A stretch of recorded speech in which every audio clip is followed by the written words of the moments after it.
ఎఫెసీ పత్రికలో నుంచి ఒక 7 పూర్తంగా 7 ఆశీర్వాదాలు పరిశుద్ధాత్మ దేవుడు మనకు అనుగ్రహించే దీవెనలు, ఆశీర్వాదాలు, లేకపోతే ఆత్మ కృపలో మనం ఎదుగుదల ఆయన ఇచ్చే వాటి గురించి మనం జ్ఞాపకం చేసుకోవాలని ఆశీర్వాదాలు. ఎఫెసీయులకు రాసిన పత్రిక మొదటి అధ్యాయం 13-14 వచనాలు చదువుతాను. ఎఫెసీయులకు రాసిన పత్రిక మొదటి అధ్యాయం 13-14 వచనాలు. మీరును సత్యవాక్యం అనగా మీ రక్షణ సువార్తను విని క్రీస్తునందు విశ్వాసం నుంచి వాగ్దానం చేయబడిన ఆత్మ చేత ముద్రింపబడుతుంది. ఆత్మ చేత ముద్రింపబడుతుంది. హోలీ స్పిరిట్, పరిశుద్ధాత్మ దేవుడు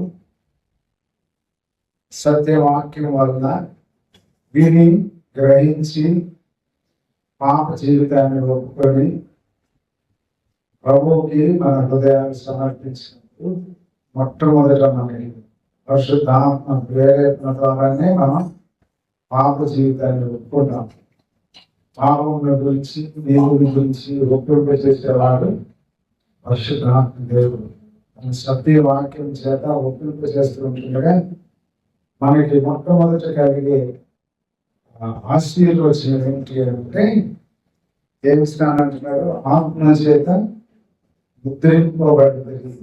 ఆత్మ చేత ముద్రింపబడతాం. ఈ లోకంలో ప్రభుత్వాల చేత మనకి ఎన్నో డాక్యుమెంట్స్ ఇస్తూ ఉంటారు. విలువైన పత్రాలు ఉంటాయి, వాల్యుబుల్ డాక్యుమెంట్స్ ఉంటాయి. ఆ డాక్యుమెంట్స్ ఎప్పుడు విలువ కలుగుతాయి అంటే అధికారుల చేత, ప్రభుత్వం చేత అది ఎవరైతే జారీ చేస్తున్నారో వారి దగ్గర నుంచి ఒక సీల్ వేస్తారు. ఆ సీల్ వేయబడిన తర్వాత దానికి విలువ ఉంటుంది. సీల్ లేకపోతే విలువ ఉండదు దేనికైనా కూడా. సీల్ యొక్క విలువ చాలా శ్రేష్టమైనది. ప్రభువు దేవుడి నమ్మిన బిడ్డలకి మొట్టమొదటి అనుగ్రహించేది ఏంటి అంటే పరిశుద్ధాత్మ అనే సీల్, ముద్ర వేస్తాడు.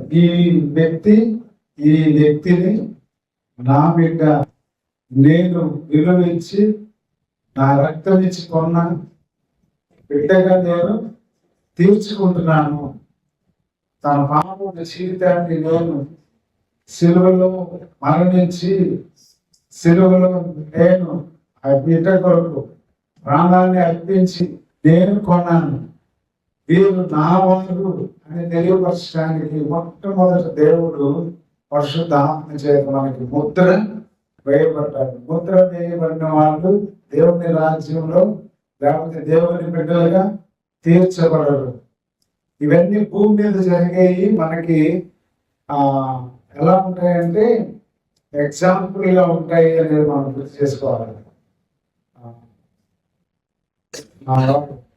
ఇక్కడి నుంచి వచ్చేటప్పుడు సర్టిఫికేట్ మీద రెడ్ రిబ్బన్ వేయించాలా, రెడ్ రిబ్బన్ ఏంటి అని అనుకున్నా. రెడ్ రిబ్బన్ ఏమన్నా లేబుల్ వేస్తారేమో అనుకున్నా. కాదు, అంటే అక్కడ ఆ సీల్కి దానికి ఆ పేరు పెట్టారు, రెడ్ రిబ్బన్. ఆ రెడ్ రిబ్బన్ ముద్ర వేస్తేనే అక్కడ చదువుకొని వచ్చిన ఆ సర్టిఫికేట్కి ఎక్కడికి పోయిన విలువ ఉంటుంది. అది లేకపోతే డూప్లికేట్ సర్టిఫికేట్లు కూడా ఉంటాయి. కాబట్టి ఆ ముద్ర అనేది ప్రాముఖ్యమైనది. మన యొక్క మార్క్ లిస్టులో కూడా కంపల్సరీగా గవర్నమెంట్ ఏ స్కూల్లో చదివేమో, ఎక్కడ చదివేమో వాటి మీద ఒక ముద్ర వేస్తూ ఉంటాయి. పాపపు జీవితాన్ని నుంచి విడిపించబడ్డాము అనే దానికి కూడా ఒక సూచనగా పరిశుద్ధాత్మ దేవుడు మనకు కూడా ఏం చేస్తున్నాడు? ముద్ర వేస్తున్నాడు. ఈ ముద్ర వేసిన వాళ్ళని ఈ ముద్ర నుంచి తీసివేసేది ఉండదు. వాస్తవంగా నిజంగా ప్రభువుకి హృదయాన్ని ఇచ్చి పాప జీవితాన్ని విడిచిపెట్టి యేసు ప్రభువు రక్తంలో కడుగుబడిన సంపూర్ణమైన అనుభవం కలిగిన వారు కానీ అయ్యుంటే పరిశుద్ధాత్మ దేవుని చేత ప్రేరేపించబడి ఏ విధంగా అయితే ఒప్పుకొని ఆయన్ని సొంత రక్షకుడిగా అంగీకరించాము అని రుజువుపరుస్తుంటున్నామో దానికి రుజువు ఏంటి అంటే ముద్ర. ఆ ముద్ర లేనిదే అర్హత లేదు, ఆ ముద్ర లేనిదే మనకి యోగ్యత లేదు, ఆ ముద్ర లేనిదే పరలోకంలో ప్రవేశం లేదు. అందుకని అంటాడు ఈ ముద్ర వేయబడిన వారు ఆయన సన్నిధిలోనికి వెళ్ళడానికి, ఆయన పరలోకపు ప్రవేశించడానికి యోగ్యత కలిగిన వారు. గొర్రెలలో అంటే క్రీస్తు రక్తం చేత విమోచించబడి ముద్రించబడిన వారు. ఎవరి సమూహం? ముద్రించబడిన వారు, దేవుని యొక్క పరిశుద్ధాత్మ ద్వారా ముద్రించబడిన వారు మొదటిదిగా. రెండవదిగా ఇదే ఆత్మ చేత మనకు కలిగేది రెండవది ఏంటంటే స్ట్రెంగ్త్ మనకి ఇస్తాడు.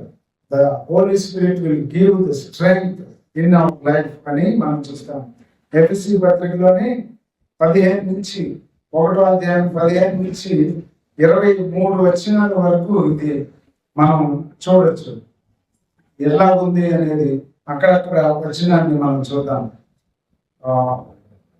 ఈ హేతు చేత ప్రభు అయిన యేసునందలి విశ్వాసం గురించి పరిశుద్ధులందరి మీరు చూపుతున్న విశ్వాసం గురించి నేను వినినప్పటి నుండి మీ విషయమై మానక దేవునికి కృతజ్ఞతాస్తుతులు చెల్లించుచున్నాను. మరియు మీ మనోనేత్రములు వెలిగింపబడినందున ఆయన మిమ్మల్ని పిలిచిన పిలుపు వల్లనైన నిరీక్షణ ఎట్టిదో, పరిశుద్ధులలో ఆయన స్వాస్థ్యం యొక్క మహిమైశ్వర్యం ఎట్టిదో, ఆయన క్రీస్తునందు వినియోగపరిచిన బలాతిశయమును బట్టి విశ్వసించు మన యందు ఆయన చూపుచున్న తన శక్తి యొక్క అపరిమితమైన మహాత్మ్యం ఏంటిదో మీరు తెలుసుకోవాలని మన ప్రభు అయిన యేసుక్రీస్తు యొక్క దేవుడైన మహిమా స్వరూపి యొక్క తండ్రి తను తెలుసుకుంటే అందు మీకు జ్ఞానమును ప్రత్యక్ష దైవమును గల మనస్సును అనుగ్రహించినట్లు నేను నా ప్రార్థనలు యందు మిమ్మల్ని గూర్చి విజ్ఞాపన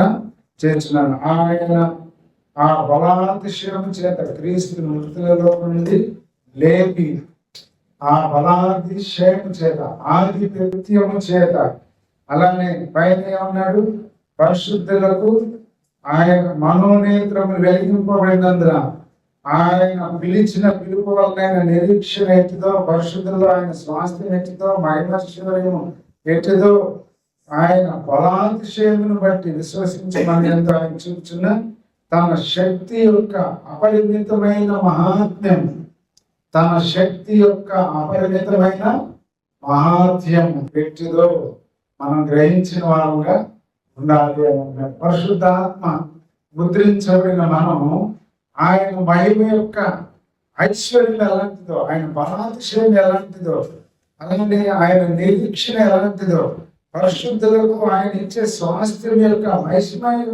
మహిమైశ్వర్యం ఎట్టిదో, ఇవన్నీ కూడా మనము గ్రహించేదానికి దేవుడు మనకు అనుగ్రహించే బలాతిశయం, ఆయన మనల్ని శక్తి చేత నింపబడే విషయం, పరిశుద్ధాత్మ శక్తి దేవుడు మనకు అనుగ్రహిస్తుండగా మనము ఆయన యొక్క మహిమైశ్వర్యాన్ని మనం అర్థం చేసుకునే వాళ్ళం అవుతాం.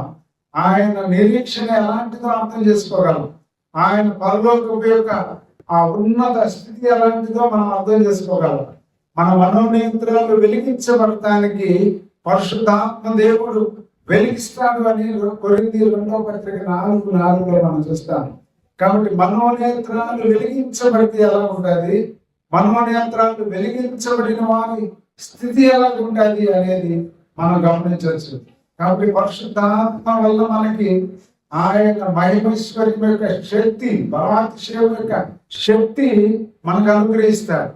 అందుకనే చివరి అధ్యాయంలో కూడా అంటాడు, దాని తర్వాత చూడొచ్చు ఇంకొక పాయింట్గా ఏంటి అని అంటే, ఆయన మనం ఈ భూమి మీద నివసిస్తూ ఉంటుండగా ఆయన మనకి ఆ కవచాన్ని ఆయన మనకు అనుగ్రహిస్తూ ఉంటున్నాడు.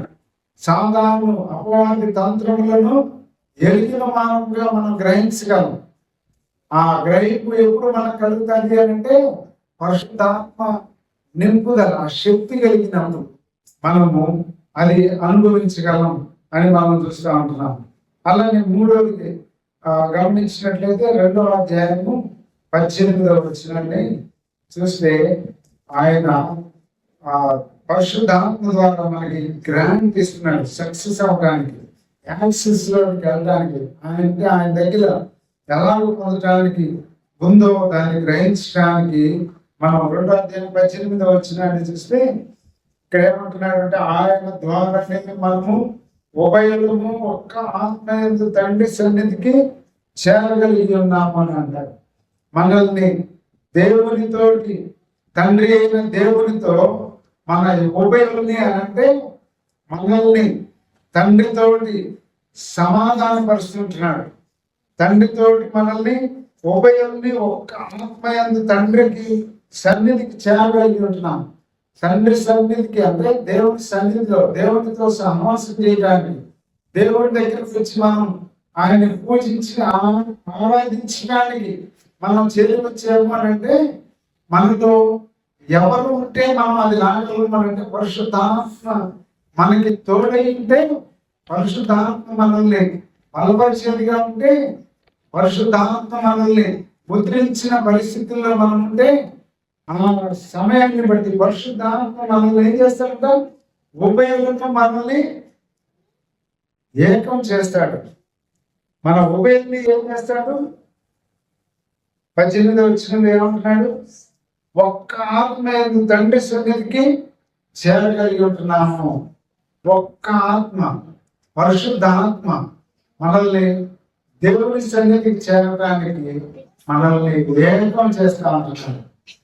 ఏ ఏకం అంటే మన ఆత్మ పరిశుద్ధాత్మ రెండు ఏకమైనప్పుడు తండ్రి సన్నిధిలో మనం ఆయన ఆరాధించడానికి, ఆయన సన్నిధిలో గడపడానికి, ఆయన సన్నిధిలో మనం యాక్సెస్, గ్రాంట్ ఆఫ్ యాక్సెస్ పరిశుద్ధాత్మ ద్వారా మనకి గ్రాంట్ చేస్తా ఉంటున్నాడు. ఎక్కడికి?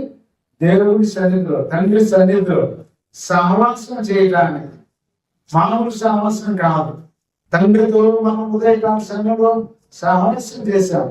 తండ్రితో మనల్ని పరిశుద్ధాత్మ మనల్ని ఆయన చేసిన గొప్ప మేలుకి మనం కృతజ్ఞతాస్తుతులు చెల్లిస్తూ మనం ఆయన సన్నిధికి చేరి ఉభయము ఆయన సన్నిధిలో మనం ఏం చేస్తుంటున్నాం? ఆరాధిస్తూ ఉంటున్నాం. మనం దేవుని సన్నిధిలో ఆరాధన, యాక్సెస్ మనకి దేవుడు గ్రాంట్ ఆఫ్ యాక్సెస్ ఎవరితో? పరిశుద్ధాత్మ ద్వారా మనకి మూడవది అనుగ్రహిస్తూ ఉంటున్నాడు. 4వది పరిశుద్ధాత్మ మనలో నింపుతాడు. పరిశుద్ధాత్మ మనకి నింపుదల అనుగ్రహిస్తాడు. దాని 3వ అధ్యాయము 16 నుంచి 19 వచనాల్లో మనం కానీ గమనించినట్లయితే పరిశుద్ధాత్మ నింపుదల కలిగితే మనకి ఎలా ఉంటుంది అనే విషయాలు ఇక్కడ మనం 4వదిగా జ్ఞాపకం చేసుకుంటే 3వ అధ్యాయం 16 నుంచి 19 వరకు క్రీస్తు మీ హృదయములలో విశ్వాసం ద్వారా నివసించినట్లుగా తన మహదైశ్వర్యం చొప్పున మీకు దయచేయవలననియు మీరు దేవుని సంపూర్ణత యందు పూర్ణులగునట్లుగా ప్రేమ యందు మీరు వేరు పాని స్థిరపడి సమస్త పరిశుద్ధులతో కూడా దాని వెడల్పు, పొడుగు, లోతు, ఎత్తు ఎంతో కొంటకును జ్ఞానమునకు మించిన క్రీస్తు ప్రేమను తెలుసుటకును తగిన శక్తి గలవారు కావాలని ప్రార్థించుతున్నాను. మనలో కార్యసాధకమైన తన శక్తి చొప్పున మనం అడుగు వాటన్నిటికంటేను, ఊహించే వాటన్నిటికంటేను అత్యధికముగా శక్తి గల దేవునికి క్రీస్తు యేసు మూలంగా సంఘంలో తరతరములు సదాకాలం మహిమ కలుగును గాక అన్నది.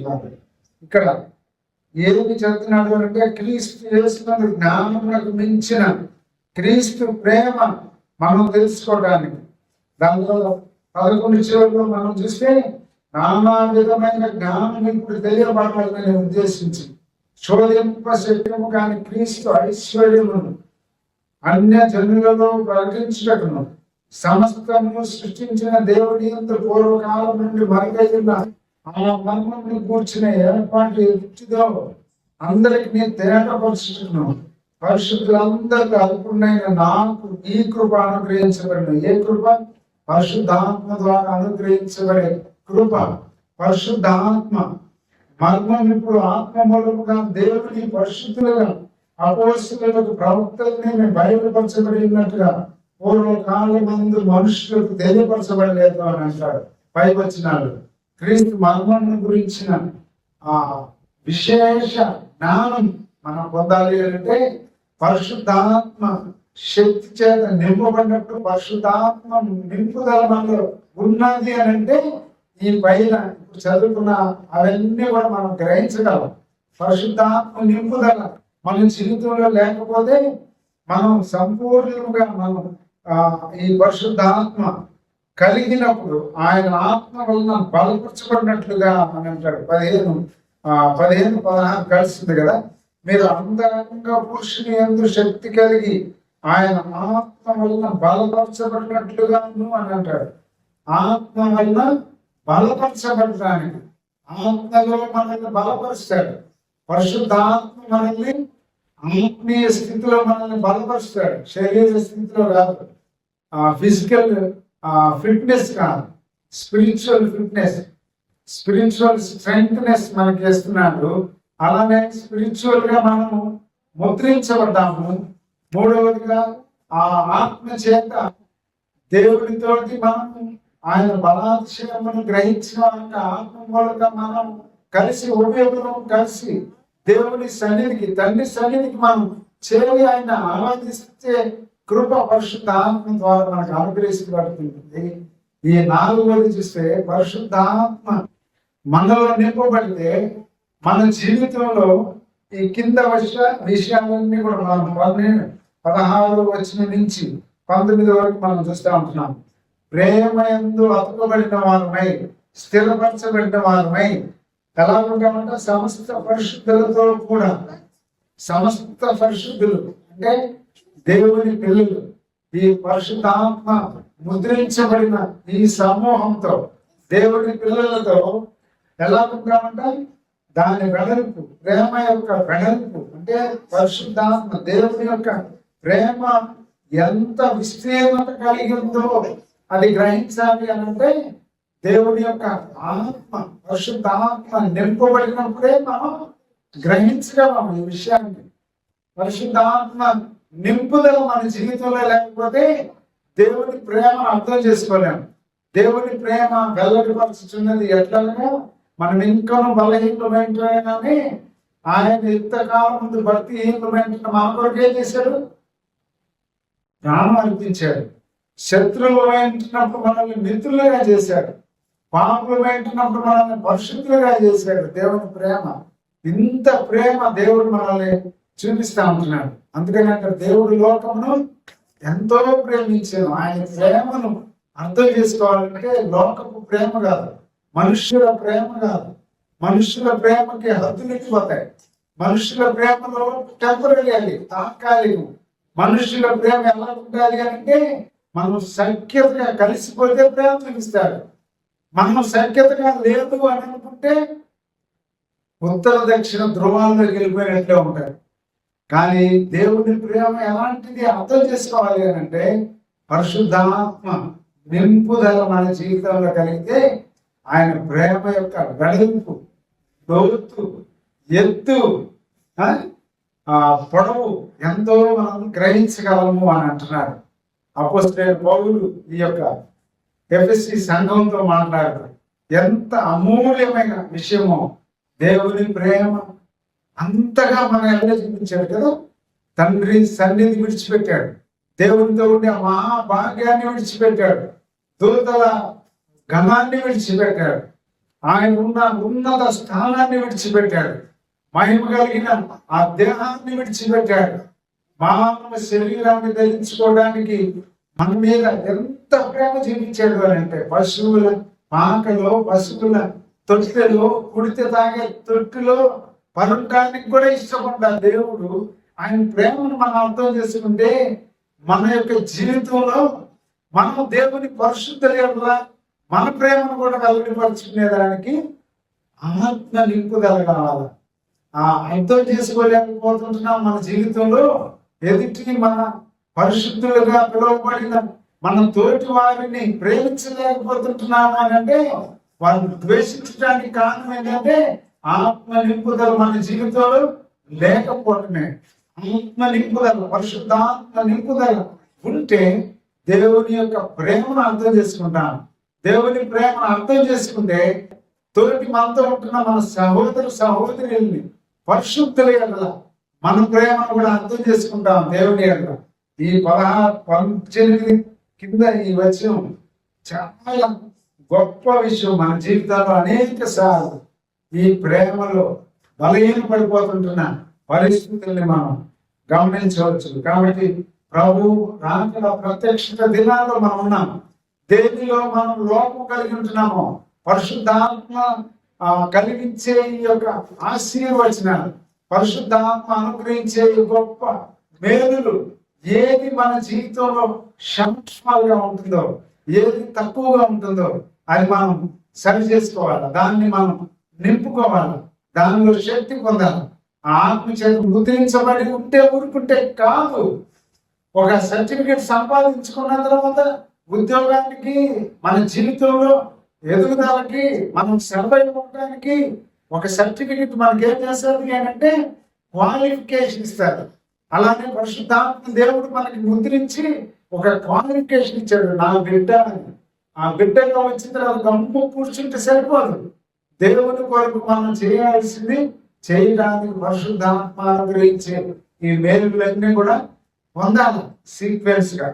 5వదిగా మనం చూస్తే మనల్ని కాపాడేవాడు, ఆయన గాంటు చేశాడంటే మనల్ని ప్రొటెక్ట్ చేసేవాడు అని మనం చూస్తా ఉంటున్నాం. 4వ అధ్యాయం 30వ వచనాన్ని చదువుకుందాం. ఎఫెసీ పత్రిక 4:30లో దేవుని పరిశుద్ధాత్మను దుఃఖపరచుకుని విమోచన దినం వరకు ఆయన యందు మీరు ముద్రింపబడి ఉన్నారు. మనం ఏం చేయబడి ఉన్నాం? విమోచన దినం వరకు మనం ముద్రించబడ్డాం. కాబట్టి మనకి రక్షించబడిన నాట పరిశుద్ధాత్మ దేవుడు రక్షించబడ్డ బిడ్డ, ఈయన నా బిడ్డ అని ముద్ర సీల్ వేశాడు. ఆ సీల్ ఎప్పటి వరకు మనం కాపాడుకోవాలా? విమోచన దినం వరకు, దేవుని రాకడ దినం వరకు మనము కాపాడుకోవాలి, ప్రొటెక్ట్ చేసుకోవాలి.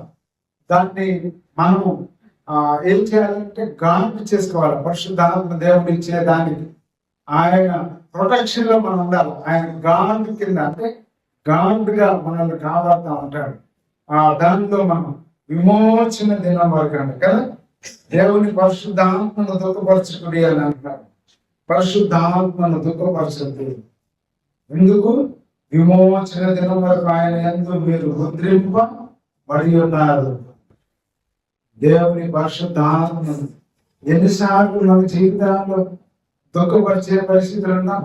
వెళ్ళకూడని ప్రదేశాలకి వెళ్ళటానికి మన ఆరాధనలో దేవుని దాసులు చెప్పొచ్చారు. ఏ దేవుడు మనలో ఉన్నప్పుడు నీవు నా సొంతం అని సాతానుడు కొనుక్కొని భ్రమ పెట్టి దేవునికి దూరం చేసేసి బయటకు లాక్కొచ్చేసి ఇష్టం వచ్చినట్టు ఇప్పుడున్న ఈ వేల కోట్ల మందిని వెళ్తూ ఉంటున్నాడు. ఈ పరిస్థితుల్లో దాంట్లో నుంచి విమోచించబడ్డ మనము, దేవునిలో నింపబడుతుంటున్న మనము, దేవునిలో శక్తి పొందుతుంటున్న మనం, మన ఆత్మీయ జీవితంలో ఎన్నిసార్లు ఆయన్ని దుఃఖపరుస్తూ ఉంటున్నాం. అనరాని మాటలు, అనరాని క్రియలు మన జీవితంలో తొలిపోతా ఉంటే వాటిని మర్చిపోయి కంటిన్యూ అవుతా ఉంటున్నాం కదా. పరిశుద్ధాత్మ దేవుడు మనల్ని హెచ్చరిస్తా ఉంటే, దేవుని వాక్యం చేత, దేవుని ఆత్మ చేత మనల్ని గద్దిస్తూ ఉంటే లోపడకుండా ఏం చేస్తున్నామో తెలుసా? వాత వేయబడిన మనసాక్షి మన జీవితంలో అలాగే ఎలాగంటే న్యూట్రల్ గా సాగిపోతా ఉంటున్నాం. నమ్ముకున్నాం, జీవిస్తుంటున్నాం, దేవుని బిడ్డలమయ్యాం అన్న భ్రమలోకి వెళ్ళిపోతా ఉంటున్నాం. కానీ సాధారణుడు మనల్ని ప్రయోగం పెట్టి పక్కకి వెళ్తుంటున్నాడు అనే విషయాన్ని మర్చిపోతా ఉంటున్నాం. కారణం ఏంటంటే పరిశుద్ధాత్మ నింపుదల స్పష్టంగా మన జీవితంలో కదలకుండా ఉంటాం. ఒక వెహికల్ బాగున్నది, అన్ని లక్షలు పెట్టుకున్నాడు, బాగుంది. దానికి తిరిగి వచ్చేసిన తర్వాత దాన్ని డిశ్చార్జ్ అయిపోయిన తర్వాత దాన్ని ఛార్జింగ్ చేసేదానికి దాన్ని వాడడానికి లేదు. కొత్త బండి, అంత బాగానే ఉంది, అన్ని బాగుంటాయి. కానీ దానికి ఏం తక్కువైంది? ఛార్జింగ్ లేదు. ఛార్జింగ్ ఎక్కడి నుంచి వస్తుంది? మళ్ళా ఎలక్ట్రిక్ పవర్ తీసుకోవాలి. ఈ పవర్ రన్ అవ్వాలంటే ఇంకొక పవర్ తీసుకోవాలి. మనలో కూడా రన్ అవ్వాలి అంటే మనం కూడా ఏ పవర్ తీసుకోవాలా? దేవుని వాక్యం అనే పవర్ తోటి పరిశుద్ధాత్మ చేత ఆత్మవాదం, పరిశుద్ధాత్మ చేత నడపబడాలి. మనకు కూడా విమోచించబడి క్రొత్త జీవితాన్ని పొందాం. ఇదే పత్రికలు అంటారు కదా, మనం క్రీస్తు యేసు చేత మనం కృప చేత రక్షించబడ్డాం. అది మన క్రియల వలన కలిగింది కాదు. దాని తర్వాత కొరింథీ పత్రికలో కదా అంటాడు, క్రీస్తు యేసునందున్న వారు నూతన సృష్టి, మాతను గతించాను, క్రొత్తవాయను అని అన్నాడు. మరి క్రొత్తవై ఏమి?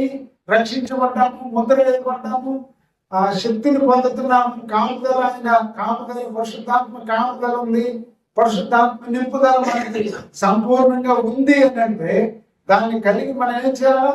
విమోచన దినం వరకు, అంటే ప్రభు అక్కడ దినం వరకు మనం ఏం చేయాలి? కాపాడుకోవాలి. దుఃఖపరచకూడదు పరిశుద్ధాత్మని.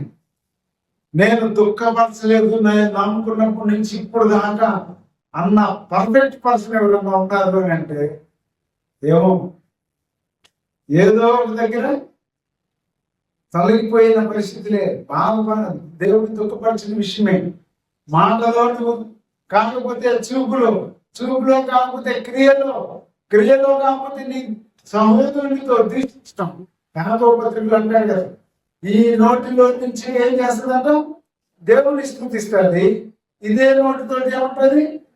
దేవుని రూపంలో సృష్టించి దేవుడు ఏర్పాటు చేసుకుని రక్షించిన తనతోటి తన బిడ్డని నీతో ఒకే రక్తంలో కడుగుబడిన వాడిని దూషించటం ఏంటి ఆశ్చర్యం కాదా? ఇది పరిశుద్ధాత్మ దేవుడు ఆనందిస్తుంటాడా? మన యాక్టివిటీస్ లో ఇలాంటి వాటిలో దుఃఖపడతా ఉంటాడు. నిన్ను నన్ను రక్షించింది మన జీవితంలో మనం పర్ఫెక్ట్నెస్ లో కాదు, మనకేమి పర్ఫెక్ట్నెస్ లేదు అన్నప్పుడే ఆయన మనల్ని పర్ఫెక్ట్ గా చేశాడు. కాబట్టి దుఃఖపరచొద్దు, పరిశుద్ధాత్మను దుఃఖపరచొద్దు. విమోచన దినం వరకు ఆయన ఎందుకు మీరు ముద్రింపబడి ఉన్నారు అనేది మనం కానీ గ్రహిస్తే మన ఆత్మీయ జీవితంలో, ఈ లోక యాత్ర జీవితంలో దేవుని కొరకు నమ్మకంగా జీవించడానికి ప్రతి దినము దేవుని వాక్యం చేత నింపబడుతూ మనం నడిపించబడుతూనే ఉంటాం. ప్రతి ఏరియాలో మనం ఎలాగ ప్రవర్తించాలో, ఎలాగ మసులుకోవాలో, ఎలాగ జీవించాలో, ఎలాగ ఉండాలో వాటిలన్నింటిలో పరిశుద్ధాత్మ దేవుడే గైడ్ చేస్తాడు. స్టీరింగ్ ను మనం పట్టుకుంటే ఎంత పెద్దదైనా తిరుగుతుంది. వాడు నడుపు చుక్క అని నడుపువాడి చేతిలో లేకపోతే వాడు ఏంటంటే దిగిపోదు. ఇది కూడా అంతే. ఆత్మలో పరిశుద్ధాత్మ దేవుడు మనల్ని నడిపించడానికి మనం సరెండర్ కాకపోతే ఇంకోటి నడిపిస్తాడు. దీన్ని వద్దంటే నడిపిస్తాడు, వద్దంటే ఇష్టపడి తీసుకెళ్ళిపోతాడు. తను ఎక్కడికి తీసుకెళ్ళాలంటే అక్కడికి, ఎక్కడికి పోవాలంటే అక్కడికి, ఎక్కడికి తీసుకెళ్ళి ఏం చేయాలంటే అవి చేసేస్తాడు. సరే, ఆరోగ్యంగా మనం చూస్తే మనల్ని కంట్రోల్ చేస్తుంది అనేది 5వ అధ్యాయం 18వ వచనం. 5వ అధ్యాయం 18వ వచనం. మరియు మద్యముతో మత్తులై ఉన్నది దానిలో దుర్వ్యాపారం కలదు. అయితే ఆత్మపూర్ణుడై యుణ్ణుడి. మద్యముతో, మద్యం అంటే మత్తు. మద్యం సేవిస్తే ఏమవుతుంది? మత్తు కలుగుతుంది. శృతికి మించిన డోసేజ్ కానీ తీసుకుంటే మెడిసిన్ ఏమవుతుంది? మత్తు కలుగుతుంది.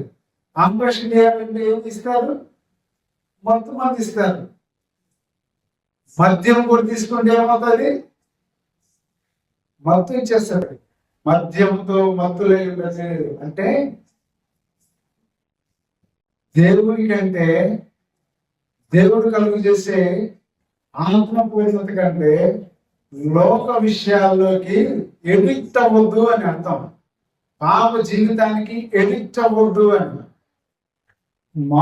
బానిస అయిపోయి మద్యం తాగేవాడు మద్యానికి బానిస అయిపోయి దాని నుంచి విడిపించబడ్డావు.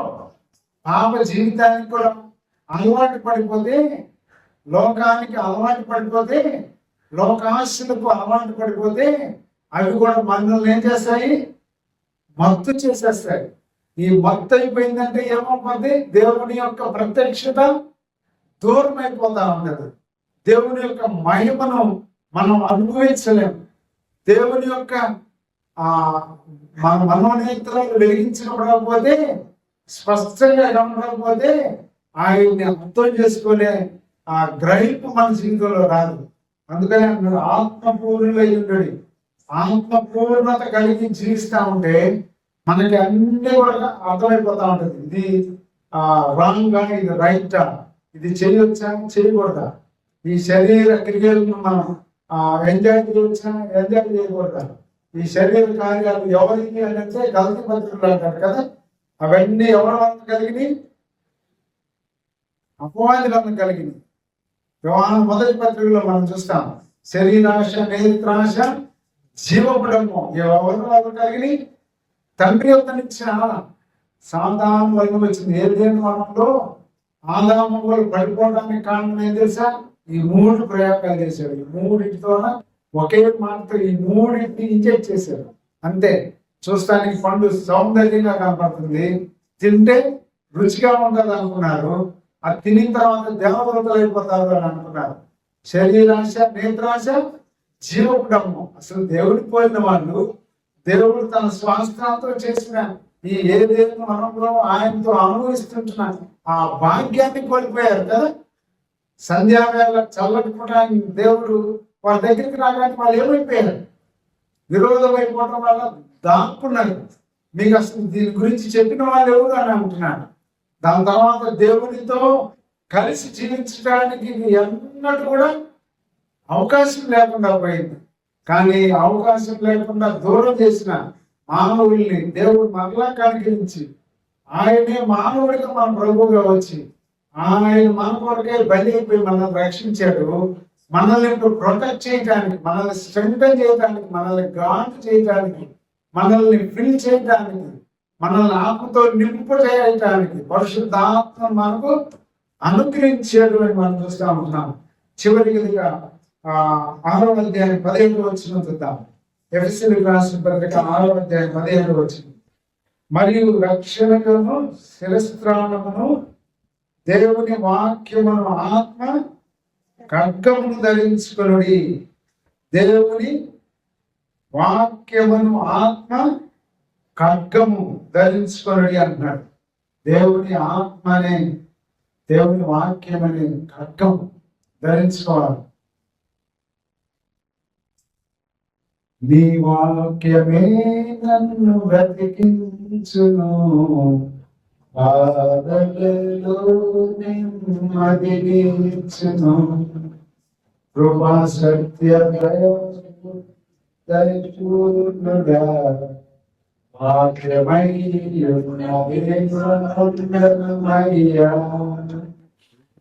వాక్యం ఒక్క చరణం పడదామండి.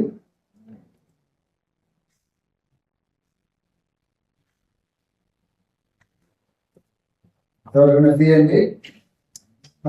దేవుని వాక్యం అనే ఆత్మ ఖడ్గం. ఈ ఖడ్గం మన చేతిలో ఉంటే దేవుని వాక్యం అనే ఖడ్గం అనే కానీ మనం తీస్తే ఏమవుతుందంటే దాన్ని జయించగలం. అందుకని హెబ్రీయులకు రాసిన పత్రికలో అంటారు కదా, దేవుని వాక్యం అనే ఖడ్గము మనల్ని ఏం చేస్తుందంటే హృదయాన్ని, అంతరింద్రియాన్ని, ప్రాణాత్మ మూలికను విభజించినంత మట్టుకు దూర్చు శోధిస్తూ మనల్ని ఏం చేస్తామంటే సరి చేస్తూ ఉంటారు. మనల్ని సరి చేస్తూ ఉంటారు, మనల్ని కాపాడుతూ ఉంటారు. దేవుని వాక్యాన్ని పట్టుకొని మన జ్యోతుల వల్ల ఏమవ్వాలి అంటాడు, జీవించాలి, కనబడాలి, వెలుగునిచ్చే దేవుడి పిల్లలుగా మనం కనబడాలి అని అంటున్నాడు. ఇంత దేవుని కృప మనకి దేవుడు అనుగ్రహిస్తా ఉంటున్నాడు కదా. దేవుని వాక్యం అనే ఖడ్గం మన చేపూనాల. కానీ ఏం ఖడ్గాలు పట్టుకుని వెళ్తున్నాం? దేవుని వాక్యం అనే ఖడ్గం కాకుండా మన చేతుల్లో ఏం ఖడ్గాలు ఉంటాయి సార్? అంతకుముందు ఇక్కడ చెప్పాను, లేకపోతే ఆన్లైన్ లో చెప్పినట్టు గుర్తుంది నాకు. 7 sins దేవుని నమ్మికలలో 7 పాపాలు పట్టుకుని ఉంటాయి. ఖడ్గం, లోకంలో ఉన్న ఖడ్గం. అవి ఎలాంటి అంటే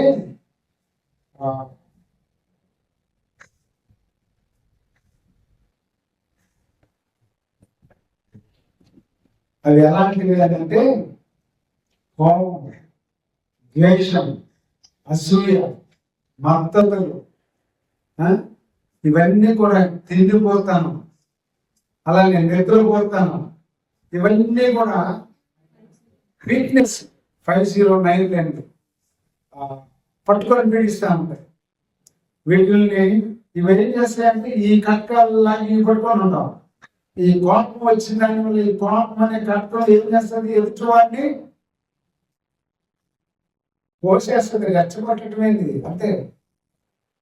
దేవుడు ప్రభువు భూమి మీద ఉన్నప్పుడు ఒక మాట చెప్పాడు, గాయాన్ని కలుగు చేసినా మానుతుందంట, కానీ మాట అనే గాయాన్ని కలుగు చేస్తే ఆ గాయము మానవుడు అన్నాడు. ప్రభు భూమి మీదకి వచ్చినప్పుడు స్వయాన్ని ఆయన అన్న మాట అది. మనిషి ఆ మాట హృదయాన్ని గాయపరిస్తే ఆ గాయం మానటం అసాధ్యం అంటారు, మచ్చలానే ఉంటుంది. కానీ గాయం పైకి తగిలిన గాయం మారిపోయేది, మచ్చ మారిపోతాను, శరీరంలో కలిసిపోతా ఉంటాం. కానీ ఈ మాటని కోపంతో ద్వేషించే ఈ మాట హృదయాన్ని ఎదుటి వాళ్ళని మార్చడానికి, లేకపోతే గాయపరచబడింది ఆ గాయం మారటానికి అసాధ్యం అని అన్నాడు. ఎన్నిసార్లు ఇలాంటివి చేస్తా ఉంటున్నాం? ఈ ఖడ్గం చేత ఎంతమందిని పొడుస్తా ఉన్నాం, ఈ ఖడ్గం చేత ఎంతమందిని గిల్లుతా ఉన్నాం, ఈ ఖడ్గం చేత ఎంతమందిని పోస్తున్నాం. ఇలాంటి ఖడ్గాలు బల్యం లాంటి మాటలు కదా. మన మాటలు ఎలా ఉండాలి అంటున్నాడు? ఉప్పు వేసినట్లు రుచికరంగా ఉండాలి. కానీ ఎలా ఉంటాయి? ఉప్పు వేసినట్టు రుచికరం కాదు, నిప్పు వేసినట్టు మంటగా ఉంటాయి, కారంగా ఉంటాయి కదా. మన జీవితాలు అలాగ ఉండడానికి లేదు. ఈ 7 blessings దేవుడు ఈ 7 మనకి అనుగ్రహిస్తూ ఉంటున్నాడు. ఎఫెసీ సంఘానికి అపోస్తలుడైన పౌలుడు రాస్తూ ఈ విషయాలు చెప్పాడు కదా. ఏమేమి చెప్పాడు? ఎప్పుడైతే దేవుడిని నమ్ముకుంటున్నామో ఆత్మ చేత ముద్ర, the spirit seal, holy spirit మనకి సీల్ వేస్తాడు. రెండవది ఏం చేస్తాడు? స్ట్రెంగ్తన్ చేస్తాడు. మూడవది మనకి ఏం చేస్తాడు? లీడ్ చేస్తాడు. ఉభయులను దేవుని సన్నిధానానికి తండ్రి దగ్గరికి నడిపిస్తాడు, ఆరాధన చేయడానికి, ఆయనతో సమాసం చేయడానికి. పరిశుద్ధాత్మ దేవుడు మనల్ని గైడ్ చేస్తూ ఉంటాడు. పరిశుద్ధాత్మ దేవుడు మనల్ని సత్యం నుంచి సర్వసత్యంలోనికి నడిపిస్తూ ఉంటాడు. మనం రక్షించబడిన వాళ్ళని గుర్తు చేస్తూ ఉంటాడు. దాని తర్వాత 4వది ఏంటి? ఆత్మ చేత నింపబడటం. ఆత్మ చేత నింపబడితే మనం కార్యాలు చేయగలం, గ్రహించగలం అనేది మనం చూస్తూ ఉంటున్నాం. 5వది ఏమంటున్నాడు? 5వది మనల్ని ప్రొటెక్ట్ చేస్తాడు, కాపాడుతూ ఉంటాడు.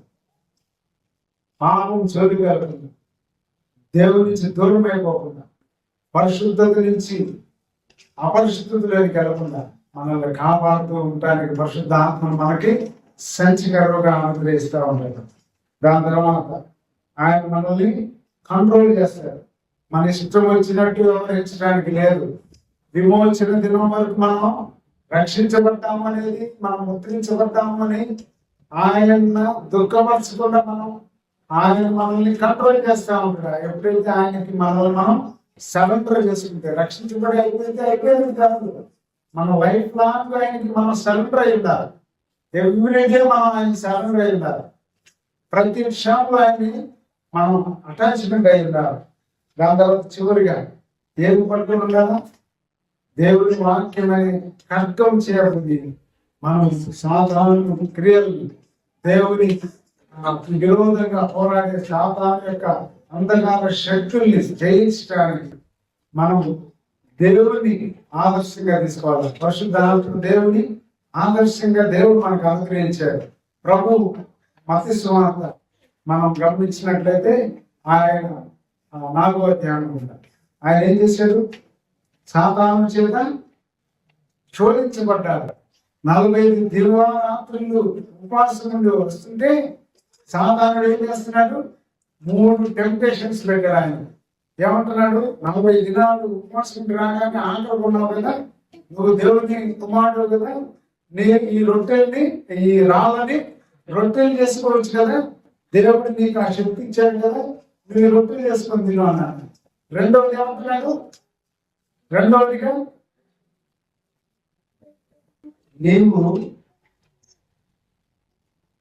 ఇదంతా చూస్తున్నావు కదా, ఈ లోకమంతా చూస్తున్నావు, ఈ లోకమంతా ఎవరిది? నాదే అంటున్నాడు. దానికి ముందు మధ్యలో ఇంకోటి ఏమన్నాడు?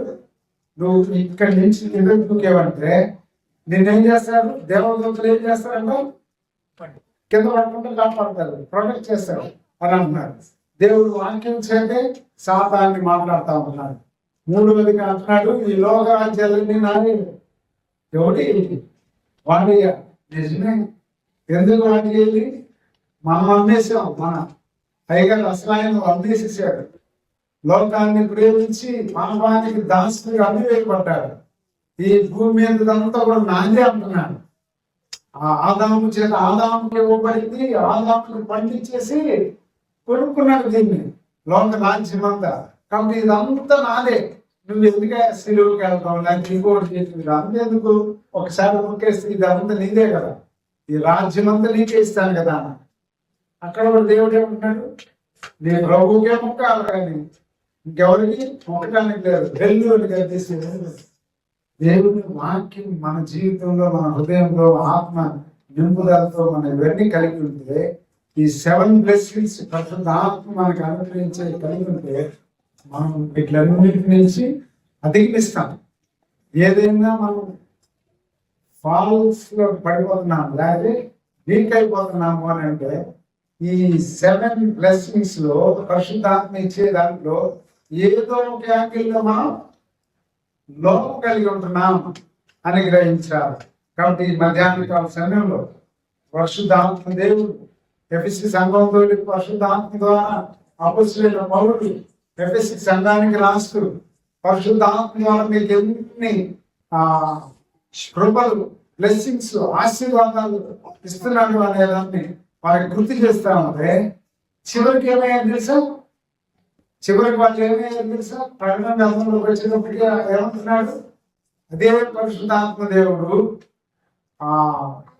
యోహాను ద్వారా హెచ్చరిస్తూ ఏమంటున్నాడు? మొదట నీకున్న ప్రేమను నీవు వదిలితివి. ఇక్కడ ఏమంటున్నాడు? పరిశుద్ధుల నిమిత్తం దేవుని యొక్క ప్రేమ, వెడల్పు, లోతు, ఎత్తు, పొడవు ఎంతో గ్రహించడానికి ఆయన కలిగి ఉండాలా, ఆత్మను నింపుదలతో కలిగి ఉండాలా అన్నది ఇదే ఎఫెసీ సంఘం చివరికి వచ్చేటప్పటికి ఏమైపోయింది? అదే ప్రేమ వదిలింది. కాబట్టి అంతం వరకు ప్రభునామమును ఆసక్తితోడా ప్రకటించుమా. ఏ స్థితిలో నుండి పడిపోతివో, ఏ స్థితిలో నుండి పడిపోతివో, ఏ రీతి ప్రభు నిన్ను హెచ్చించెనో ఒకసారి గ్రహించుమా. సంగమా మధ్యాకశమునందు మహిమలోన ప్రభువునకు కాబట్టి ఈ దేవుడిచ్చే ఎఫెసీ సంఘానికి పరిశుద్ధ ఆత్మ ద్వారా అపోస్తలుడైన పౌలు 7 ఆశీర్వాదాలు పరిశుద్ధ ఆత్మ ద్వారా అనుగ్రహించబడుతుంది. దాని ద్వారా ఎంత దేవునికి చివరి దినం వరకు ఎలాగా కాపాడుకోవాలని చెప్పాడు. అలాగ మనం కూడా మన జీవితాల్లో కాపాడుకుంటూ ముందు సాగిపోదాం. అలానే ఇంకా ముద్రించబడుతుంది. ఇంకా ఆలస్యం చేస్తా ఉంటే శబ్దాంతరం ద్వారా ఎంతున్నాను ఎలా ఉన్నా నిర్లక్ష్యంగా ఉంటే ఇదిగో ప్రభు వస్తుంటున్నాడు, పెళ్లి కుమారుడు ఎదుర్కొని రండి అన్న కేకను ఎవడు రక్షించడు. కాబట్టి ప్రభువుని నమ్ముకోవాలా, నిద్రించబడాలా. దేవుడిచ్చి ఈ యొక్క బ్లెస్సింగ్స్ ని వీటిలన్నింటినీ పొంది ఈ లోక జీవిత యాత్రలో నమ్మకంగా ప్రభు కొరకు జీవితం. అలాంటి కృప పరిశుద్ధ దేవుడు మనకందరికీ అనుగ్రహించింది.